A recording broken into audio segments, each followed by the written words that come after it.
Zonal manager Khem Singh ने Pratapgarh roadways depot परिसर का आज किया निरीक्षण। इस दौरान रोडवेज परिसर में सीसीटीवी कैमरे, सुरक्षा गार्ड सहित मूलभूत सुविधाएं बढ़ाने के निर्देश चीफ मैनेजर मनीष जोशी को दिए।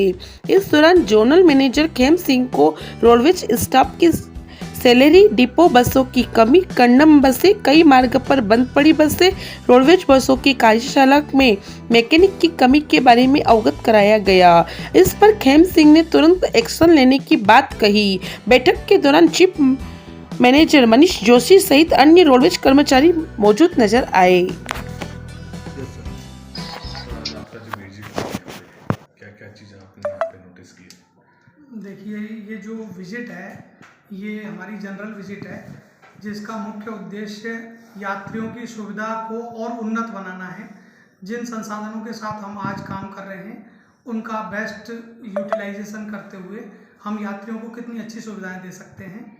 दूसरा उद्देश्य हमें हमारे स्टाफ को समय पर आने के लिए पाबंद करना है, उनको टाइम पंक्चुअलिटी के बारे में बताना है तथा जो जनता की ज़रूरतें हैं या जो फाइल पेंडिंग हैं उनको समय पर निस्तारण किया जाए। इस तरह के हमें भी निर्देश हैं और हम ये आगे पास ऑन भी कर रहे हैं, जिससे कि किसी का काम बिना वजह डिले ना हो। सीधे शब्दों में हम सुशासन को और अच्छा करने का प्रयास कर रहे हैं। अभी जैसे कि यहाँ पे जो 21 गाड़ियाँ संचालित है, हाँ जी, और उनकी जो कंडम स्थिति है, आपने उस गाड़ियों की स्थिति को भी देखा है। हाँ। इस बारे में आप क्या कहना चाहेंगे? रोडवेज की गाड़ियों में अभी हम नई गाड़ियों के और हमने टेंडर किए हैं। 400 बसेज का ऑन कॉन्ट्रैक्ट मॉडल पर लेने का भी टेंडर प्रक्रियाधीन है मुख्यालय स्तर पर। हमने 76 बसेज का एसी बसों का भी टेंडर किया हुआ है और साथ में 590 बस का हमारी खुद की रोडवेज की बसों का टेंडर की प्रक्रियाधीन है।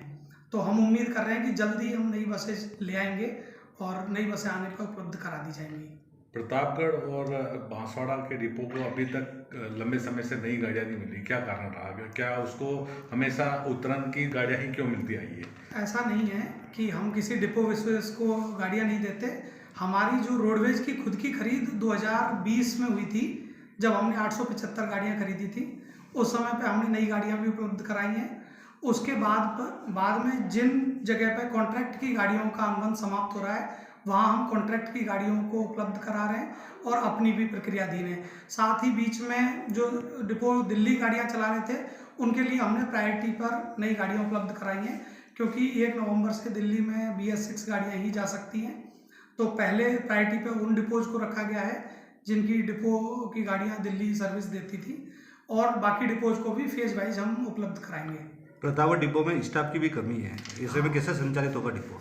ये निर्णय सरकार के स्तर पर हमारे MD साहब भी प्रयास कर रहे हैं कि अगर हम भर्ती करवा पाते हैं तो प्रस्ताव भेजे गए हैं और उस पर जैसे भी सरकार निर्णय करती है तो हम भर्ती के लिए प्रयास करते हैं। जैसे कि आपने अभी बस स्टैंड की जो स्थिति को देखा है, यहाँ पे ना तो यहाँ पे इसका नाम लिखा हुआ है, बिल्डिंग पे कोई नाम नहीं लिखा हुआ और जर्जर कंडीशन में यहाँ की बिल्डिंग हो गई है।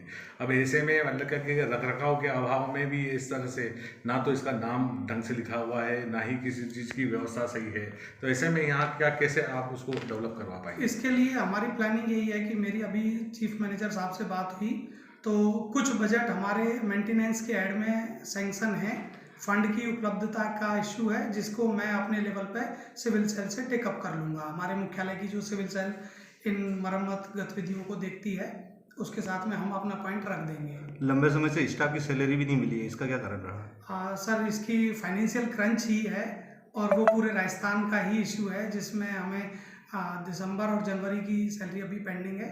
बट हमारी फाइनेंस विंग सरकार के साथ मिलकर इस पर काम कर रहे हैं कि हम जल्दी से जल्दी दिलवा पाएँ। Thank you, sir.